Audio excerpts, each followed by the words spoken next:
Pemirsa, inilah headline Indonesia hari ini. Kami rangkum berita-berita utama dari berbagai media di Indonesia. Pada hari ini edisi Senin 9 Oktober 2024. Kami mulai dari berita tempo.com yang memberitakan mengenai sejumlah politikus dari Partai Golkar dan Partai Gerindra menyampaikan pandangannya terkait keputusan Presiden atau Kepres mengenai pemindahan ibu kota negara ke ibu kota Nusantara di Kalimantan Timur.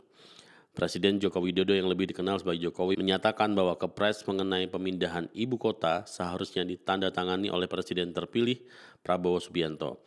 Dalam tanggapannya, Ahmad Doli Kurnia, anggota Dewan Perwakilan Rakyat dari Partai Golkar menyampaikan bahwa secara de facto ibu kota Nusantara telah berfungsi sebagai ibu kota negara Republik Indonesia. Hal ini menurut Doli dibuktikan dengan fakta bahwa Presiden Jokowi telah menjalankan tugas kepresidenan dari IKN selama 40 hari hingga 20 Oktober 2024, meskipun Kepres resmi terkait pemindahan ibu kota tersebut belum ditandatangani. CNN.com melaporkan bahwa pihak kepolisian terus mendalami kasus terkait sosok pemberi perintah untuk membubarkan acara diskusi yang diadakan oleh Forum Tanah Air di Hotel Grand Kemang, Jakarta Selatan. Hingga saat ini pihak kepolisian belum berhasil mengungkapkan siapa yang memberikan instruksi tersebut. Kepolisian menyatakan bahwa penyelidikan masih berlangsung untuk mengumpulkan fakta-fakta tambahan guna mengungkap pihak yang bertanggung jawab. Penyelidikan masih dalam proses pendalaman. Kami mohon waktu dari rekan-rekan karena penyidik masih mengumpulkan fakta-fakta lanjutan, ujar Kombes Ade Aris Syam Indradi, Kepala Bidang Humas Polda Metro Jaya pada hari Selasa 8 Oktober. Sosok pemberi perintah ini diketahui berdasarkan keterangan dari salah satu tersangka yang berinisial FEK. Menurut pengakuannya kepada pihak kepolisian, ia menerima instruksi untuk membubarkan acara diskusi tersebut pada hari Jumat 27 Oktober, satu hari sebelum acara berlangsung. Detik.com merilis Presiden Joko Widodo memperkenalkan konsep Abad Asia. Menurutnya ini akan menjadi tren baru dalam pembangunan ekonomi di dunia. Abad Asia menandakan pertumbuhan ekonomi yang meningkat di kawasan Asia. Kemajuan yang tadinya ada di negara barat akan beralih ke Asia. Jokowi bilang dengan terjadinya Abad Asia akan ada 3 negara yang menjadi kekuatan ekonomi baru. Indonesia menjadi salah satu dari 3 negara tersebut. Sementara itu dari Kompas.com, Naomi Daviola, siswi SMK 3 Kota Semarang, Jawa Tengah ditemukan di jalur pos 7 setelah dinyatakan hilang saat mendaki Gunung Slamet. Korban diketahui mendaki melalui jalur Dukuh Bambangan, Desa Kutabawa, Kecamatan Karangreja, Purbalingga, Jawa Tengah. Siswa kelas 3 tersebut dinyatakan hilang sejak Minggu tanggal 6 Oktober 2024 saat melakukan pendakian. Kepala Sekolah SMK 3 Kota Semarang, Harti, mengaku bersyukur karena siswinya berhasil ditemukan. Alhamdulillah saya barusan dikabari korban berhasil ditemukan, kata Harti saat ditemui di kantornya pada hari Selasa 8 Oktober 2024. Dari mancanegara, Detik.com mengabarkan militer Israel merilis perintah evakuasi terbaru untuk warga sipil Lebanon yang diminta tidak memasuki laut atau berada di area pantai di wilayah selatan negara tersebut. Perintah evakuasi itu mengindikasikan militer Tel Aviv akan memulai operasi melawan kelompok Hizbullah dari area maritim.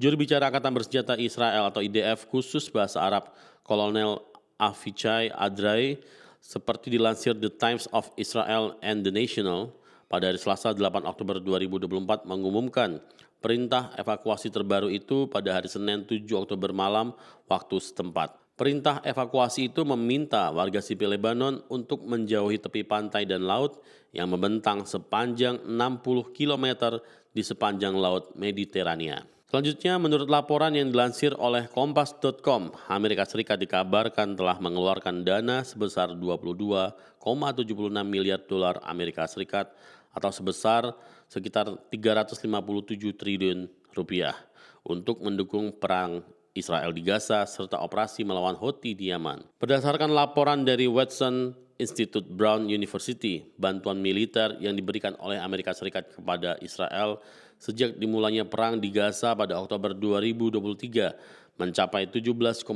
miliar dolar Amerika Serikat atau sekitar 281 triliun rupiah. Laporan tersebut mengungkapkan bahwa jumlah ini merupakan bantuan tahunan tertinggi yang pernah diberikan Amerika Serikat kepada Israel. Bantuan tersebut mencakup pembiayaan militer, penjualan senjata, serta transfer dari persediaan senjata Amerika Serikat.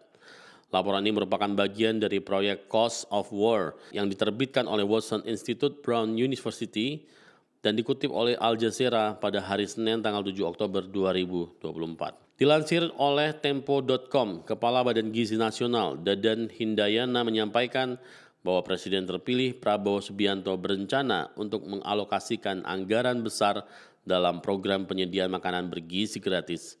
Program ini diperkirakan akan mulai berjalan secara efektif pada awal tahun depan dengan pengeluaran harian mencapai 1,2 triliun rupiah. Total investasi yang diperlukan untuk program ini diperkirakan sekitar 400 triliun rupiah. Setelah program ini berjalan, Badan Gizi akan menghabiskan 1,2 triliun rupiah per hari. Ini merupakan jumlah yang sangat besar, ungkap Dadan dalam acara BNI Investor Daily Summit 2024 yang diselenggarakan di Jakarta Convention Center pada hari Selasa 8 Oktober 2024. Dari total dana tersebut, sekitar 75% atau 800 miliar rupiah akan digunakan untuk intervensi melalui pembelian produk-produk pertanian atau bahan baku. Program makanan bergizi gratis ini nantinya akan disalurkan kepada 82,9 juta penerima manfaat yang terdiri dari anak-anak sekolah, ibu hamil dan balita di seluruh Indonesia. Kembali lagi dengan yang dikutip oleh CNBC.com. Selebritis Indonesia Raffi Ahmad menjadi sorotan media asal Singapura Channel News Asia atau CNA. Hal ini nampak dari pemberitaan media itu berjudul Indonesian Celebrity with Questionable Degree Raises Eyebrows with Chamber of Commerce and Industry Role. Dalam pemberitaannya, CNA membahas bagaimana Raffi Ahmad ditunjuk menjadi Wakil Ketua Kamar Dagang dan Industri atau Kadin Indonesia dari tahun 2024 hingga 2029. Penunjukan tersebut diumumkan dalam sebuah acara yang diadakan di Menara Kadin, Jakarta pada tanggal 7 Oktober oleh Ketua Kadin Anindya Bakri. Raffi memiliki lebih dari 76 juta pengikut di Instagram. Tulis media itu mengutip Anindya saat mengabarkan penunjukan Raffi yang dikutip pada hari Selasa 8 Oktober 2024. Laman itu juga menulis bagaimana komentar Raffi Ahmad setelah penunjukannya, di mana pesohor itu berharap dapat bekerja sama dengan pemerintah dalam mengemban tugasnya di Kadin. Detik.com menyatakan bahwa Koordinator Staf Sus Presiden Ari Dwipayana akan bicara mengenai pertemuan Presiden Joko Widodo atau Jokowi dan Presiden terpilih Prabowo Subianto di pelataran Gelora Bung Karno malam ini. Ari mengatakan keduanya memang selalu berkomunikasi intens baik formal maupun informal.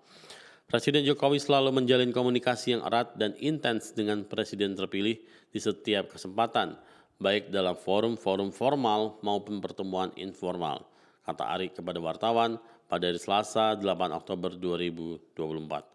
Ari mengatakan kebersamaan kedua pemimpin ini sangat diperlukan, mengingat masa transisi antara pemerintahan keduanya tengah berjalan. Dari Lingkar.com memberitakan pemilihan gubernur dan wakil gubernur Jawa Tengah semakin memanas. Partai Demokrat memberikan peringatan keras kepada Dewan Pimpinan Cabang atau DPC yang tidak berhasil memenangkan pasangan calon nomor urut 2 Ahmad Lutfi dan Taj Yassin Maimun. Ketua DPD Partai Demokrat Jawa Tengah Rinto Subukti menegaskan bahwa dukungan terhadap pasangan Lutfi Yassin adalah komitmen yang serius. Baginya pasangan calon nomor urut 2 ini merupakan simbol kehormatan bagi Partai Demokrat. Oleh karena itu kemenangan Ahmad Lutfi dan Taj Yassin adalah suatu keharusan. Tidak ada alasan bagi perolehan suara yang rendah. Jika di suatu wilayah pasangan ini kalah, saya berjanji akan mengevaluasi kinerja Ketua DPC dan anggota DPRD setempat, bahkan mempertimbangkan penggantian posisi mereka, ujar Rinto dalam acara deklarasi dan konsolidasi pemenangan di Hotel Premier Santika Semarang pada hari Minggu 6 Oktober 2024. Pemirsa, itulah headline Indonesia hari ini.